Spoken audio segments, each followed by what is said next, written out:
We're going to start in we're going to go in alphabetical order. So I'm going to let Attorney Dele Adebamiji introduce herself first. You have 2 minutes, Attorney Adebamiji.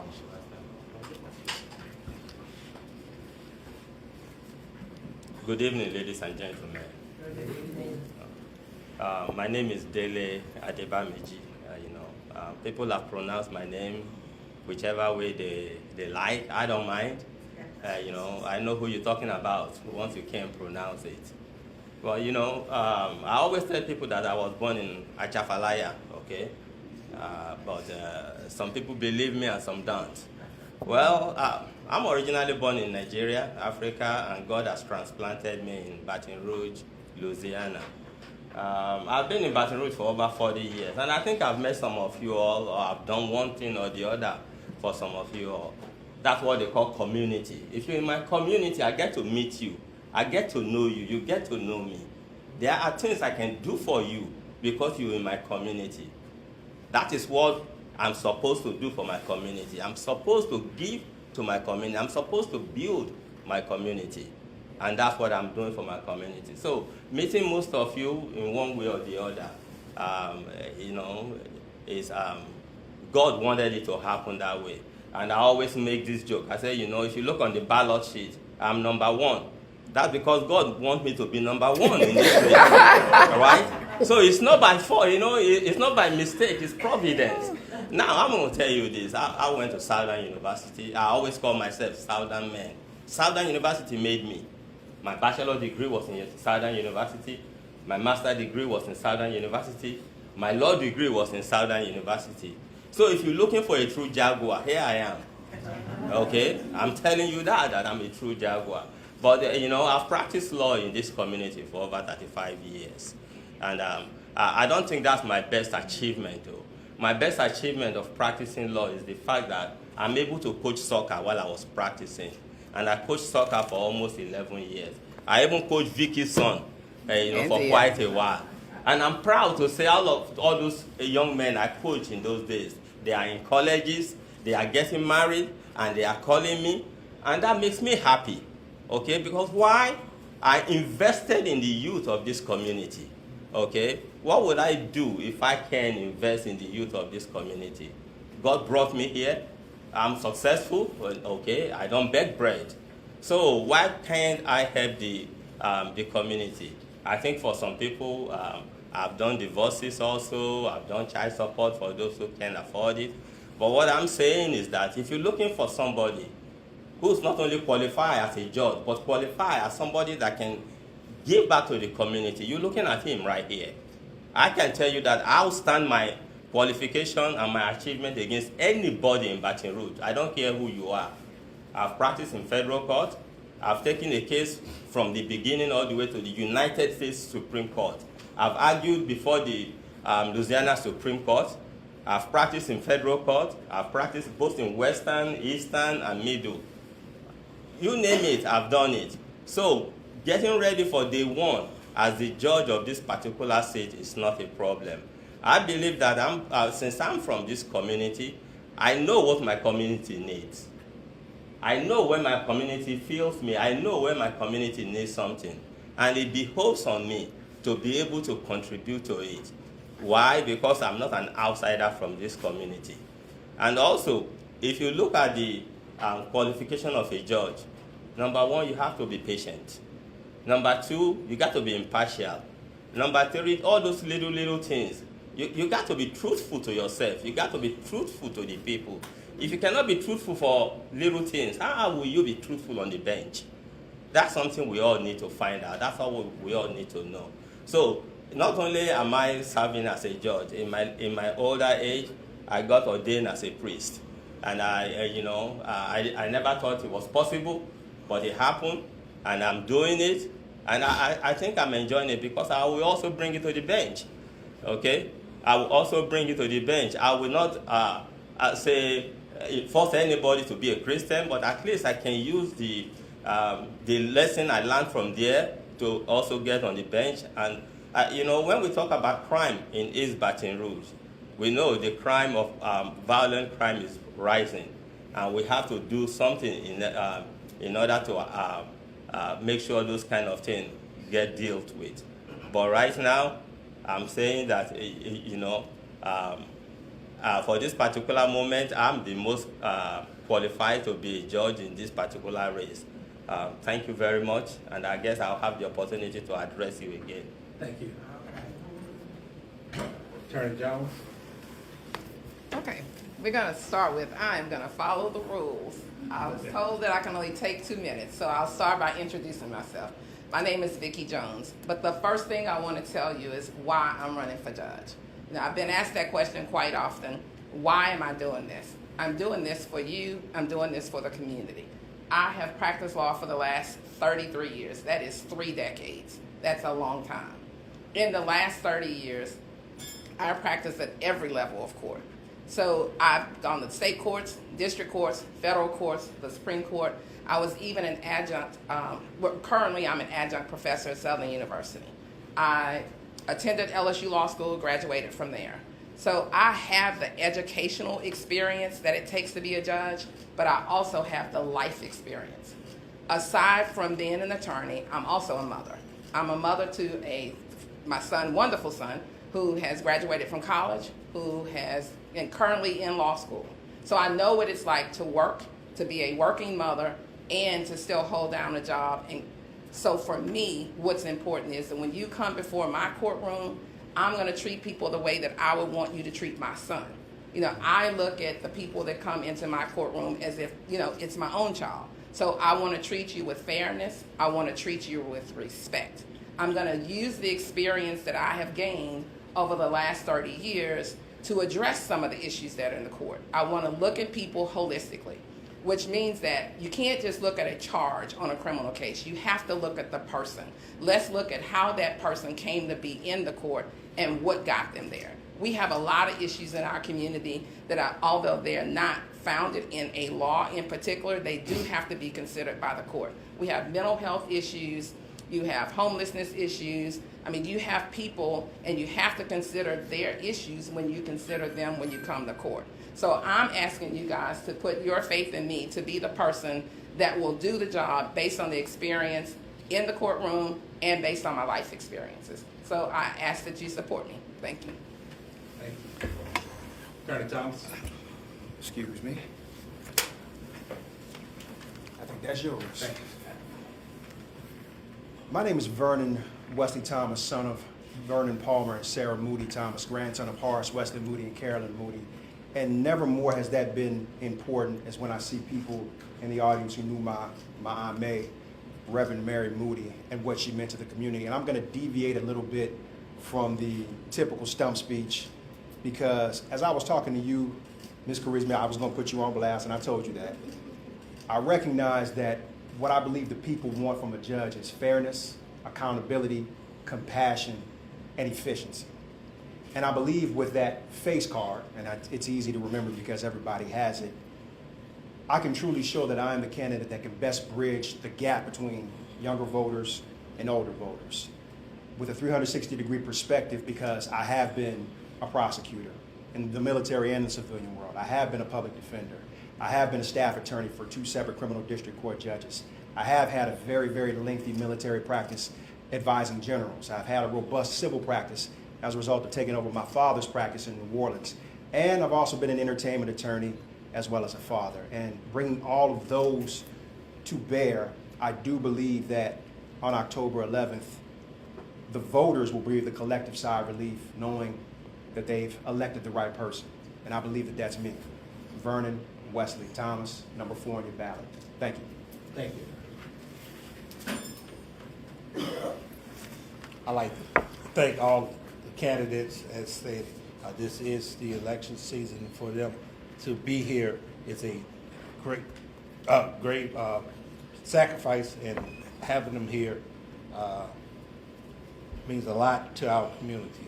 I'm going to vary the questions as I go through them to give each person a chance to speak first. I'm going to start the questioning with you, Attorney Adebamiji. And I'm going to start with the same question I started with the other candidates. Yeah, as I said, one of the big things growing up here in the city of Baton Rouge, blight has always been a problem. Can we get a campaign commitment from you if you are elected or not elected that you will remove all of your campaign signage within the 30 days? Well, yes, I would say yes. I know blight has become a problem in East Baton Rouge or the city of Baton Rouge.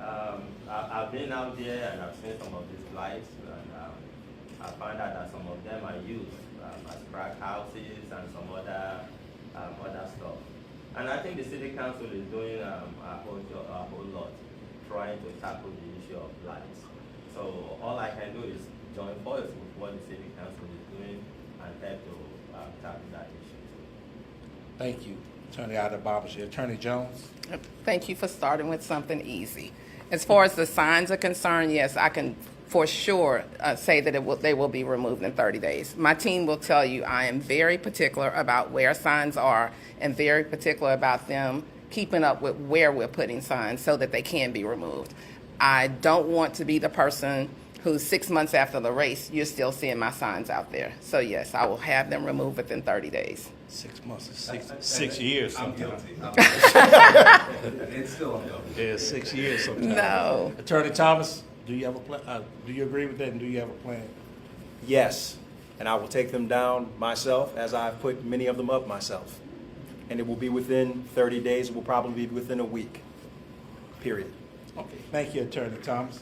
Next question is going to be a little bit more difficult. I'm going to start with you, Attorney Jones. The question is going to be, the judges of the 19th JDC have increasingly been in and out of the news with different comments weighing in on different issues. And we talk about things such as redistricting. We have things such as retirement age, salaries, things of that nature. But what we do not hear, comments on when it comes to the deaths in custody at the Parish prison and other places. We don't not hear much about the solitary confinement and how it's affected some of the people, and some of the legislative mandates on sex offender statutes, things of that nature. Starting with you, Attorney Jones, what is your position on the role of judges when it comes to policies and being policy makers? Judges are not necessarily policy makers. However, my mandate is going to be to enforce the laws as they are written. But aside with that, knowing the law is going to be extremely helpful because there are things that judges can do to alleviate some of those issues. When offenders are in jail, for example, and they haven't been brought to court, there's a such thing as a 701 motion that a judge can do without the person or their lawyer saying that, so that we can give those people in jail who may not have a voice for themselves, may not have an attorney yet, so we can bring them in to make sure that they're either charged or released. As far as the things that are going on in the jail themselves, when offenders come to court, they have the opportunity to be heard. And I think as a judge, it's my job and it's incumbent on me to listen to what those people have to say when they come in and address their problems, not necessarily just what brought them to court, because it's more than that. And I think if we're not giving offenders the opportunity to be heard, that's where we're missing that. And so, no, it's my vow and it's my pledge to listen to people when they come to court so that I can hear of those concerns. And one of the things I've also talked about a lot is remaining connected to the community. All of those offenders that you're talking about, they have family members. They have people who are at home. Those people need to also be heard because they then can tell judges of issues that we may not know, things that we may not know are occurring. So keeping an open doors policy, remaining accessible to the community, those are the things that are important to me. Thank you, Attorney Jones. Attorney Thomas, would you like to go next, please? I think one of the things that has come across my campaign trail while I'm doing this is the fact that people have been asking me questions.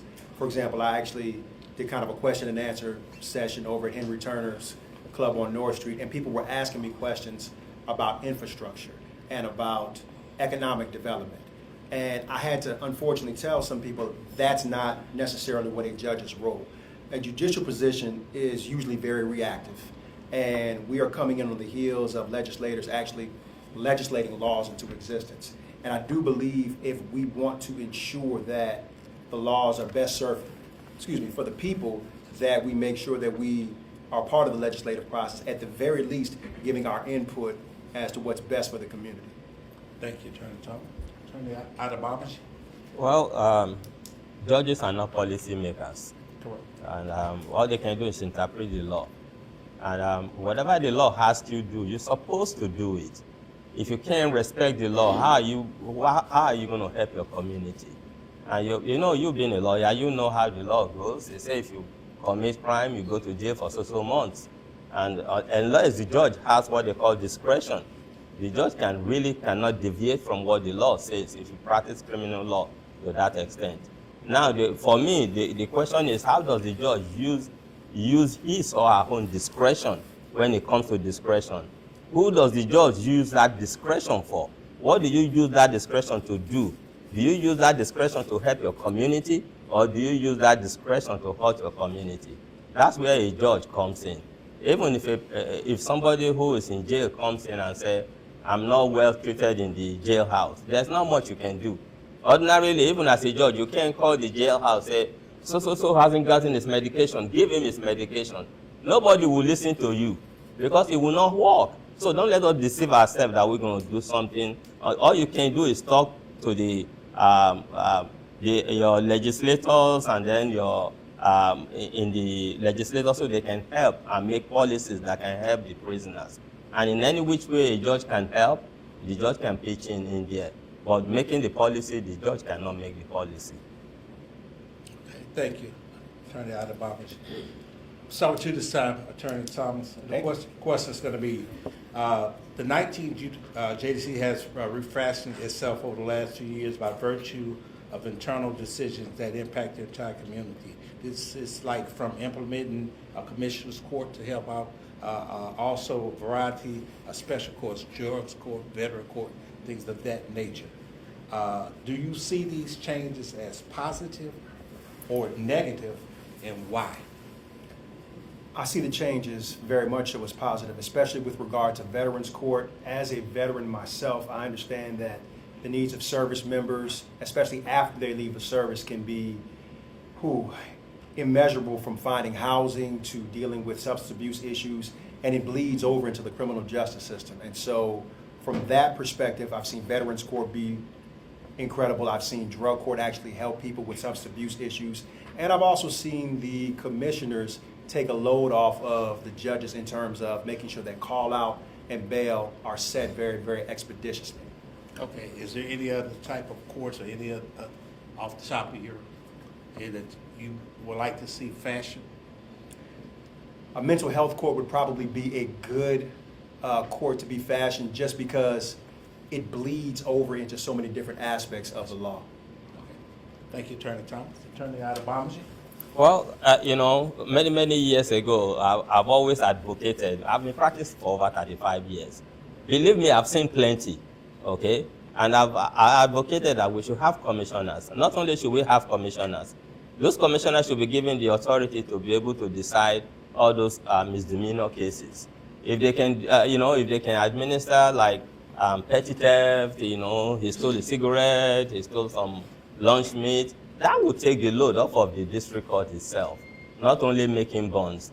But I think we're moving forward by having these commissioners to handle bond setting so that people don't stay in jail too long, and to set bond. We're moving in the right direction.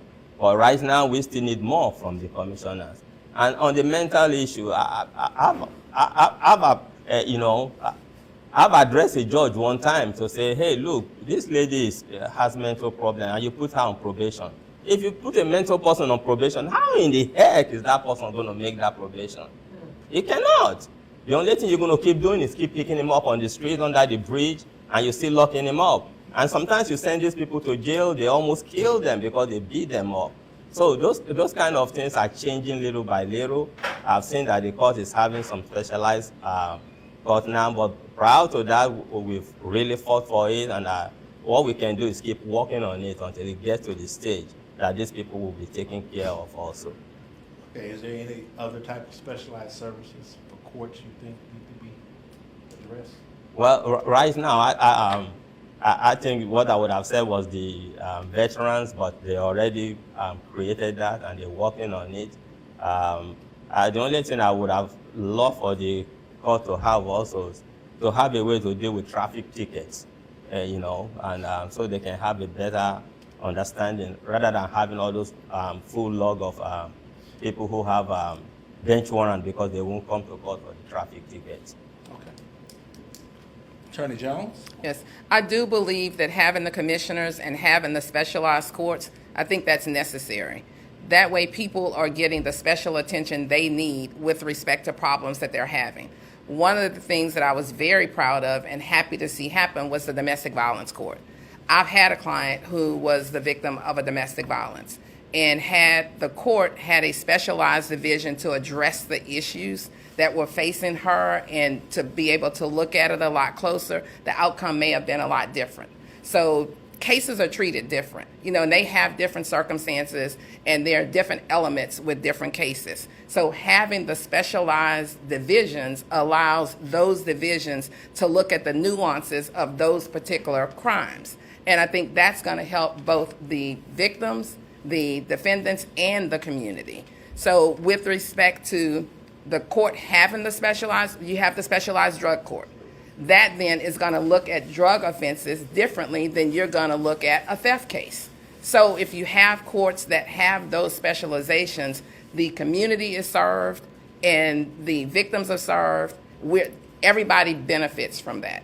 And it also takes a lot of the load off of a judge to spread themselves thin. If you don't have the specialization, then you as a judge now are responsible for all of the nuances that come in each individual case. So yes, I do support the specialized courts. Okay. Thank you. And I'm going to start this next question with you, Attorney Jones. The East Baton Rouge Parish Prison Reform Committee has operated a court changer program in the 19th JDC now for 6 years. As believers in public access to court system at every level, what is your position on court watching and eventually general access to courts via teleconference or video? Absolutely agree with the court watching. I have seen court watchers in the courtroom, and I think that they are a tremendous asset to the community and that they should be also used as a tremendous asset for the judges. Court watchers are going to see things that maybe a judge sitting on the bench may not see. A court watcher is going to be there and be able to pay attention, to things that are happening in the courtroom, and they will also be able to express to the court some of the concerns of the community that we may otherwise not see. One of the things that I tell people all the time is that when I'm on the bench, I'm going to be as accessible to them as I am now. I need to know what the concerns of the community are. And I think a lot of times once we're elected, we lose sight of the fact that we need to still have that connection. Either people in the community feel like that you're not as accessible or feel like you don't have that open door policy, but it kind of limits then how much I can help the community. So one of the things that I've asked at every forum that I've appeared at, every space that I've spoken is, once I am on the bench, please, I'm asking you all to keep in touch. Let me know what the community's concerns are so that they can be addressed. Thank you, Attorney Jones. Attorney Thomas? I believe that accessibility and transparency are things that the court watchers, with relation to the general public, are often the beacons of. And what I mean by that is that, for example, if there's a ruling that people find a tad bit unfavorable, if there's a defendant or a victim that has another backstory, if there is a situation that could potentially happen in court, oftentimes, and I've seen this happen where court watchers have put themselves into a bevy of different situations, like breaking up fights, like pointing out things on the record that were incorrect, and making sure that people are aware and have access to a lot of the services or know where the services are in court. And so they play multiple functions. I do believe that, and I'll echo Ms. Jones' sentiment, that accessibility even after elections is definitely a plus, because it does give you as an elected official an opportunity to really get back into the community and tell them, hey, look, this is what I've been doing, this is what I've done, where do you think I can improve? And I think the court watch and various other organizations like that have really, really helped with the court's actual progress on this. Thank you, Attorney Thomas. Attorney Adebamiji.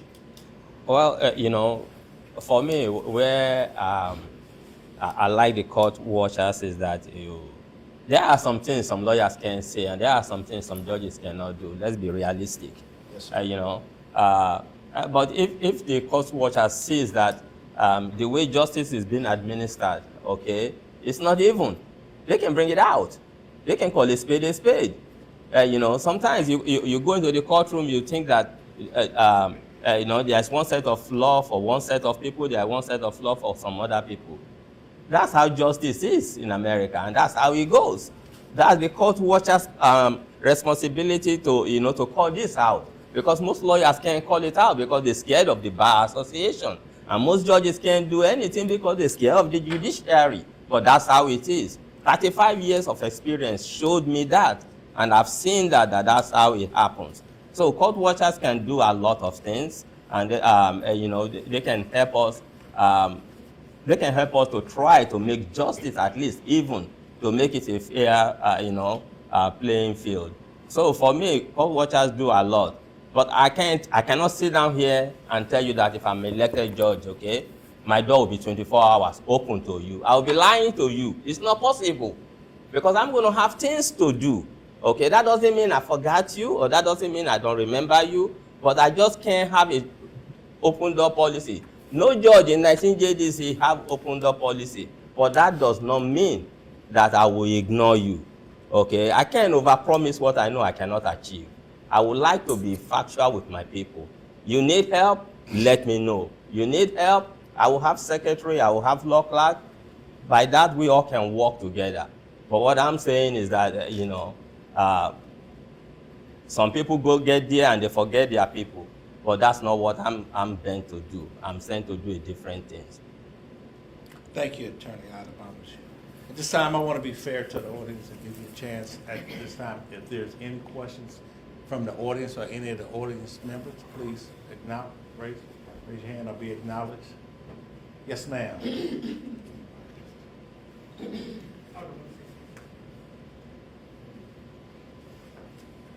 To each candidate that sits before me, with the ambition being the foundation that caused you to run,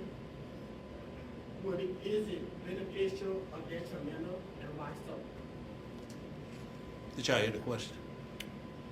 You're asking, is the ambition to run beneficial or detrimental to why I'm running? Exactly. Okay, I'll answer this. My ambition is based on a 360-degree perspective. I won't even call it ambition. I would call it a genuine desire to help the community. As I said earlier, I've been a prosecutor, I've been a public defender, I've worked behind the scenes as a staff attorney, and I've also been a victim. I was stabbed 4 times on these Baton Rouge streets, and I understand that the courts, the police, and everything else around the judicial system and the justice system is interconnected. I want to help because I want to see people put in the best position possible to receive the best possible outcome, bar none. Attorney Jones? Yes. Let me say this. One of the things that I tell people all the time is why it is that I am running for judge and how I got to be interested in the law. I got to see the law at a very young age. My uncle was involved in a very bad accident, which allowed me to attend conferences with attorneys with both him and my grandmother. So I got to see firsthand what lawyers do. So of course that sparked in me wanting to be a lawyer. But it was when I got the opportunity to step foot in the judges' chambers that I realized how important a judge really is in a case, how much their decisions affect not only the lives of the people that are coming before them, but it also affects the lives of their families. So after 30 years of practicing law, I've been a student of the law. I've been an attorney in the law. I now teach the law to students who want to pass the bar. So once you put all of that together, that tells me now that I have that experience from a personal perspective, I have it from an educational perspective, and then I also have it from the perspective of young people who now want to be attorneys. So keeping that all in mind is why I'm doing this. It has nothing to do with being a benefit to me. I want to be a benefit to my community. Attorney Adebamiji. Well, for me, okay, I see it from the perspective of faith. Okay, my faith is the reason mainly for me. I know a tree doesn't make a forest. I cannot single-handedly change whatever ill is being, done to the society. But I can then try. They say 1,000 miles journey starts with a footstep, right? So what I'm saying for me is that how can I make this community better? What can I contribute to this community? What can I do for this community to know that at least one person or is trying to fight for this community? Mine is to see what I can do for the community. Okay, I think the community have done a lot for me. I came in here as a very young African boy, like 40 years ago, but today, okay, I'm a totally different person. So what can I do to contribute to this community? How can I help in the judicial area? That's what I know how to do. Well, mine is to see how can I help justice to be dispensed. Okay, I know I cannot do it all by myself, but at least I can try. If I don't try, then I'll have myself to blame. So I say from the faith perspective on how I can do, what I can do to make sure these young folks we have among us, and even we grown adults, what we can do to be able to, when you go into the courtroom, you won't be scared that it's so judge, I don't know how I'm going to find him. It's so judge, I don't know if he's going to shout on me. That's where I'm coming from, and that's what I intend to do. Thank you, Attorney Adebamiji. Do we have any more questions from the audience? Yes, sir. What have you all learned about the electorate during this campaign that surprised you, that you did not know before the campaign started? Then we'll start. Well, for me, I think what I've learned from the electorate is, they want to know how, why there's so much disparity in judgment when you go to the courtroom. I'm not trying to be funny, but they believe that certain people get one kind of treatment, while the others get a kind of treatment. So, I can't blame them because that's how they see it. I can't say their opinion is wrong. I can't say their opinion is right because that's how they saw what they saw in the courtroom. So to me, that's the biggest issue I learned from the electorate. Okay, thank you. Attorney Jones? One of the things I've learned is exactly how smart people are. One of the misconceptions is that voters don't care and that what happens in the community doesn't matter to them. While on this trail and by talking to people, at forums, one-on-one, I have learned just how intelligent our community is. They want to know what the issues are. They want to know the people that they are going to elect. And they've had those questions. So that misconception is misplaced because the majority of people that I have run into, they are very involved in the community. They're very involved in the electorate. They educate themselves on the issues in the community. They've educated themselves on the candidates that are running. And that's super important. Attorney Jones? I have to go a bit of a different way. What I've learned being out in the communities and putting up signs and talking to people is that sometimes people are shocked to see the actual candidates in their neighborhoods doing things and talking to people at times. Sometimes people are shocked because they don't necessarily know all the time when an election is happening or who's in that particular election, the candidates, and maybe some of the other issues that are on the ballot. And yes, while some of the electorate are very, very smart, there are people out there who need to be educated on why things are important, why the judges' races are important, because most people, they kind of look past things sometimes in an off-presidential year, and the judiciary, mainly criminal law, is the front-facing aspect of law that most people are going to come across when they talk about the court system. And so I've just been very, very mystified to see both knowledgeable and people who are a little bit lacking in knowledge about just how things are all interconnected. Thank you, Attorney Thomas. Is there any more questions from the audience at this time? Yes, sir. Yes, sir. I'd like to know what you all would have to say concerning this situation. Crime committed with a weapon, bombed out, commit another crime with a weapon, can be done to stop this easy bond out and commit a crime with a weapon again. Would you like to take that first, Attorney General? I will. Let me say this. I'm always the person that says that everybody who commits a crime is not a criminal. I mean, I truly believe that. But by the same token, violent offenses, that's unacceptable. And there is no ifs, ands, buts about that. If you have committed a violent crime and you are able to bond out, if you commit another violent crime, then your consequences have to be more severe the first time, because that bond that was supposed to help protect the public, we have to focus on public safety. People need to be safe when they're sitting on their porches. They need to be feel safe when their children are going to the bus stop. And so as a judge, we have to look at those. Habitual offenders should be treated totally different than a first-time offender. Let's accept the fact that sometimes people make mistakes. We cannot judge a person by their worst day. So that person needs the opportunity to rectify that mistake, be rehabilitated. On the other hand, habitual offenders, there are some people that we're just not going to be able to save. There are some people that I'm just not going to be able to turn around. But for all those that we can, they need to be afforded the opportunity to be rehabilitated, and you balance that with public safety, and that's where that fine line is. Thank you. Attorney Thomas? So if I'm understanding your question correctly, sir, you're saying an individual commits a crime with a weapon, they bond out, then they're rearrested for the same offense, correct? Yes. I think at that point, they need to be held, and I've seen judges do this, hold him without bond until that particular initial case has been dealt with. I think that is the way that best allows for public safety to be the number one call when you're dealing with bail and you're dealing with bond. Because to be honest with you, all bail does is secure that you're going to have your appearance in court the next time. If you then bail out, commit another crime, you shouldn't be able to get another bond that easily. And most times people are held without bond, and that's been happening quite a bit because of the public safety concerns. Thank you, Attorney Thomas.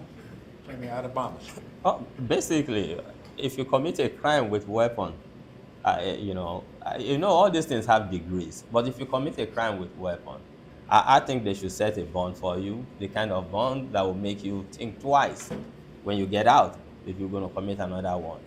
But if you commit a crime, the law gives you the opportunity to have a bond, but sometimes, depending on what kind of crime you commit, the judge may not set a bond for you. If you commit a crime like you kill someone, for me, I don't think a bond should be set for you to get out. If you kill someone, even though you're still not guilty, until proven guilty, you're still innocent. But if there's any indicia that you're committing a crime with a weapon, we shouldn't allow you to commit that same crime the second time before we finally say, okay, let's lock you up. But I just believe, one thing about criminal law that I know for 35 years that I've been doing it is that one glove doesn't fit all. Each person, if you commit a crime, each glove fits each person differently. So if you commit a violent crime with a weapon, I don't think much discretion should be allowed in those kind of situations. Thank you, Attorney. Question from the back. So, with the pressures and distress that we're currently seeing in our 19th JDC district court, they aren't imagined, right? So, how are you going to make that connection with community, given the background as a prosecutor? How will you earn the trust of those who have been harmed by the system? How will you ensure that those values and principles you've spoken about today are just not campaign promises, and that they'll still be very present and carried out in your courtroom? And that's for everyone except just not as a prosecutor. Okay, so you basically want to know how would they regain the trust, have the community to have trust within the court system as their position as a judge. Yes. In the 19th JDC, we see attack on many of the judges, right? Right. I want to know, once you're in office, how do you plan on standing on those values, on those principles that you spoke about today? Okay, we're going to start with you, Attorney Thomas. I think there has to be an aspect of transparency with the public.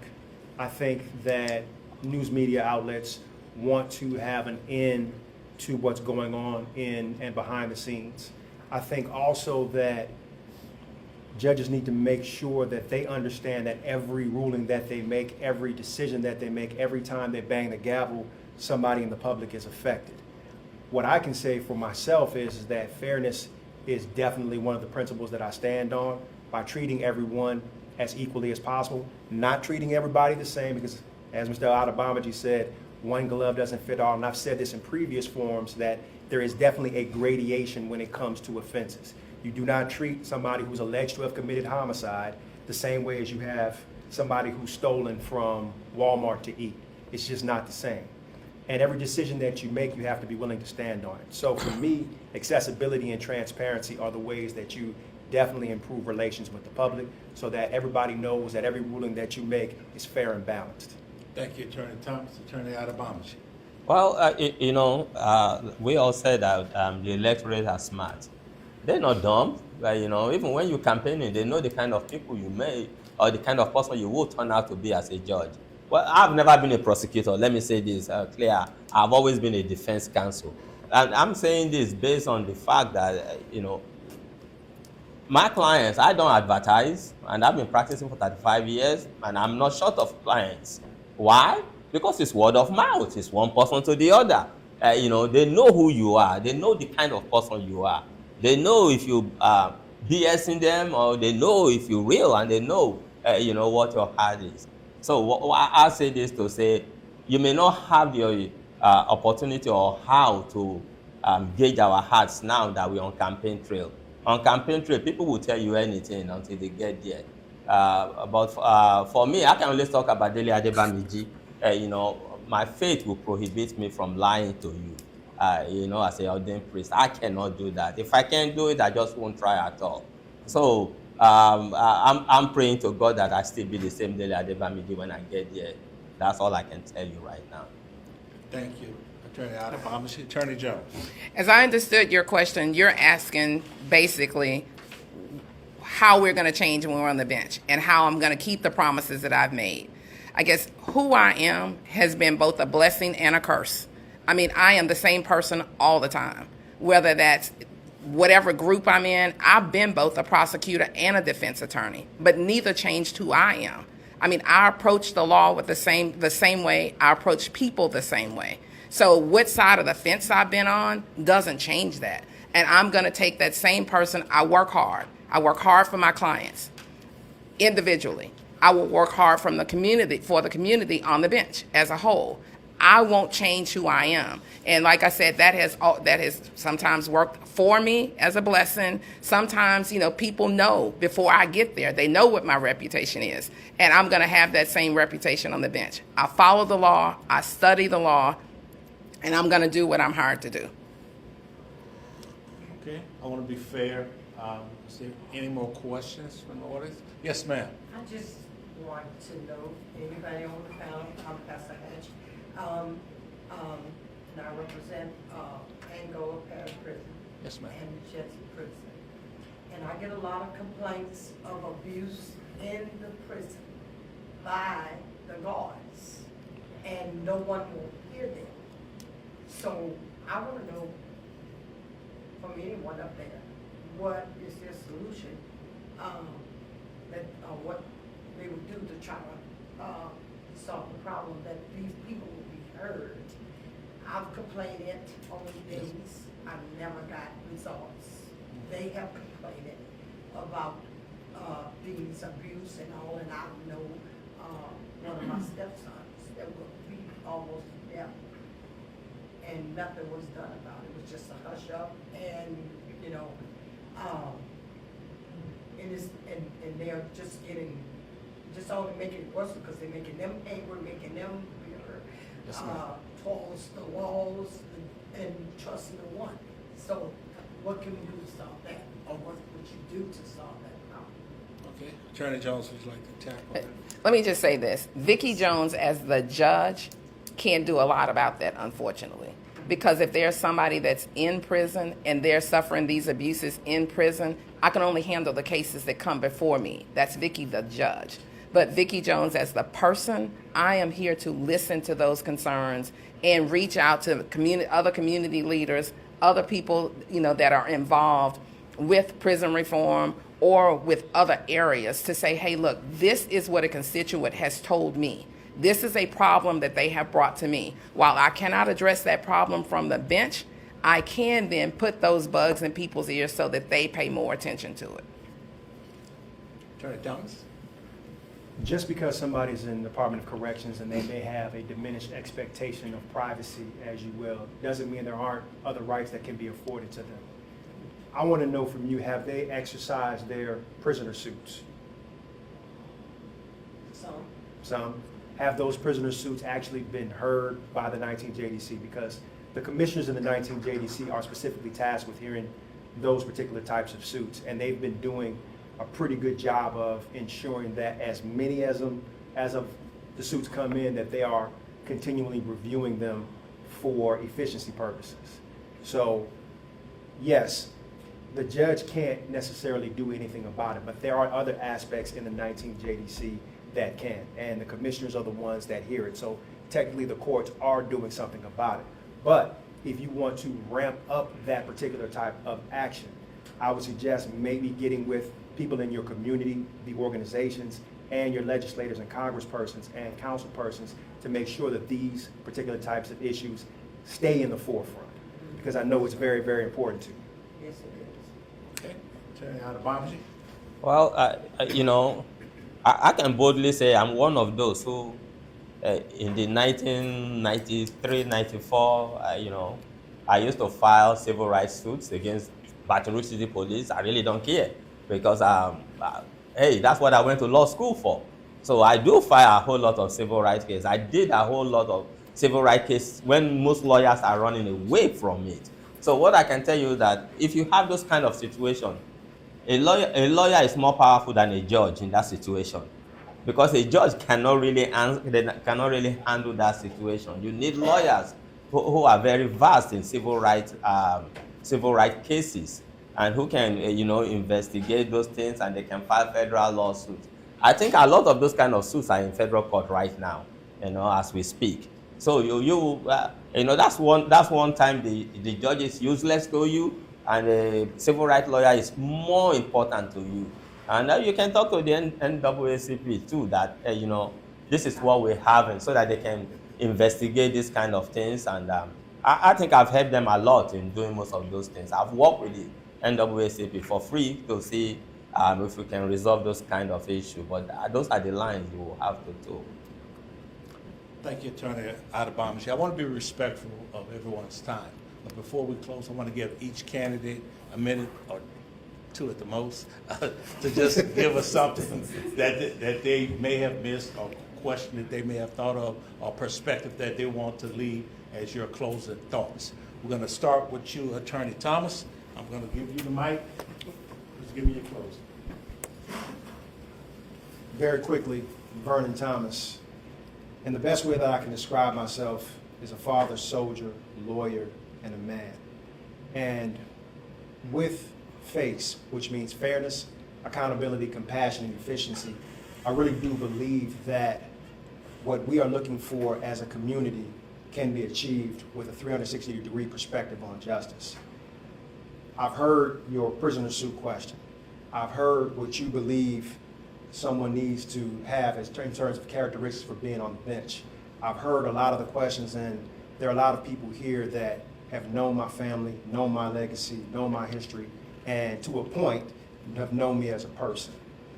I bring those same characteristics, those same qualities, and it's my belief that on October 11th, this is the individual with a legacy, with an understanding, with service, that can best make the best candidate, the best perspective, and the best understanding of what the people need in a servant on the bench. Thank you. Thank you, Attorney Thomas. Attorney Jones. Just in closing, I'll say this. I start off everything off with always saying that I am not a politician. But one of the things that I have truly enjoyed about being on the campaign is my ability to talk to people and to see what's important to them.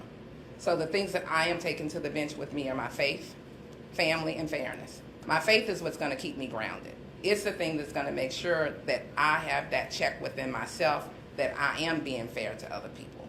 Family is the backbone of this community, and we have to consider that whenever I'm on the bench, I'm considering that as well. It's my faith, my family, that fairness. Public safety is really at the forefront of everything that, as a community, we need to start addressing. Public safety is important. I mean, I think everybody will agree that we need to start feeling more safe in our homes. And how is that done, and how does that connect to a judge? A judge then is going to have to view these cases, view them closely, and like the question that you asked, what are we doing about people and the repeat offenders? Judges are going to have to look at that a lot more strongly now and say, hey, how do I put a stop to this? But at the same time, we also have to balance, because in each one of these instances, we have to make sure that we are giving people the opportunity to change, because some people, people will. We can't give away everybody that gets arrested. We can't just lock them up and throw away the key. I mean, we can't take that perspective. I don't think that's fair to the individuals, and I don't think that's fair to the community. So I'm asking you to look at the fact that I practiced law for 3 decades. I've seen both sides of this throughout that. I've seen criminal law as a criminal prosecutor. I've been a criminal defense attorney. I've seen both sides of the civil practice. So I am bringing those perspectives with me and asking that you trust that I'm going to be the person who has the community's interest at heart, and that I'm not going to forget that when I'm on the bench. One of the things that I didn't talk about is one of my first things to do with my colleagues is to try to get them to buy into what I'm going to call a Judicial Advisory Commission. That's going to be our way that the court stays connected with the community.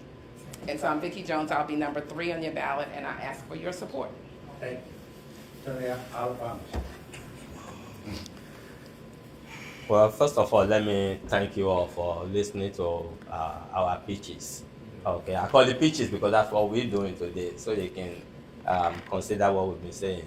Look, I've been in this community for over 40 years. Let any one of them come challenge me that they know this community more than I do.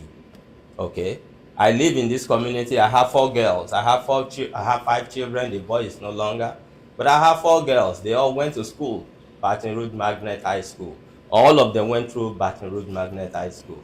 The first one went to Southern University. She finished in business administration. The second one went to LSU.